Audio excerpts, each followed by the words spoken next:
ఈయన ఫుట్బాల్ షోకుల కోసం, ఈయన ఫుట్బాల్ ఆడడం కోసం, ఈయన ఒక్కడి కోసమే 5 కోట్లతోని స్టేడియం కట్టుకున్నాడు ఎంసీఆర్ చేయాలి.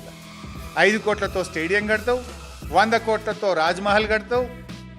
నువ్వు ఆయన ఎవరో మెస్సీతో ఆడతా అని చెప్పి ఆయనను తెచ్చి ఆడడానికి 100 కోట్లు ఖర్చు పెడుతుంది. దానికి మళ్ళీ ఆయన రావాలంటే ఉత్తగా రాడు కదా. ఆ మెస్సీతో ఆడడానికి కోట్ల రూపాయలు ఖర్చు పెడుతుంది.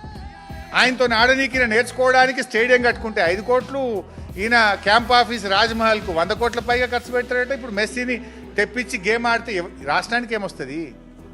అరే నాకు దళిత బంధు ఇస్తే నా తమ్ముడు బతాడు, మా ఫీజు రియంబర్స్మెంట్ ఇస్తే మా చెల్లె చదువుకుంటుంది, గా పిల్లలకు హాస్టల్లో అన్నం పెడితే కడుపు నిండా మా పిల్లలు బాగుపడతారు.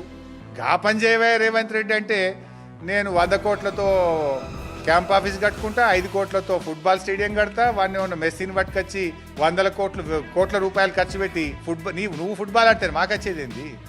ప్రజలకేం సంబంధం నీ ఫుట్బాల్ షోకులు? నువ్వు మెస్సీతో ఫోటో దిగుతేంది, షేక్ హ్యాండ్ ఇస్తేంది, నువ్వు ఫుట్బాల్ ఆడితేంది, ఇంకేం చేస్తే మాకెందుకు? ప్రజలకు ఇచ్చిన హామీలు అమలు చేయి. 6 గ్యారంటీలు ఎప్పుడు అమలు చేస్తావో చెప్పు, లేదంటే ప్రజలు నేను ఫుట్బాల్ ఆడతారు. ఇక 2 ఏళ్ళు అయితే అయిపోయింది. ఆ టైం కూడా ఎంతో దూరం లేదు. ప్రజలు నేను ఫుట్బాల్ ఆడే టైం ఎక్కువ దూరం లేదు.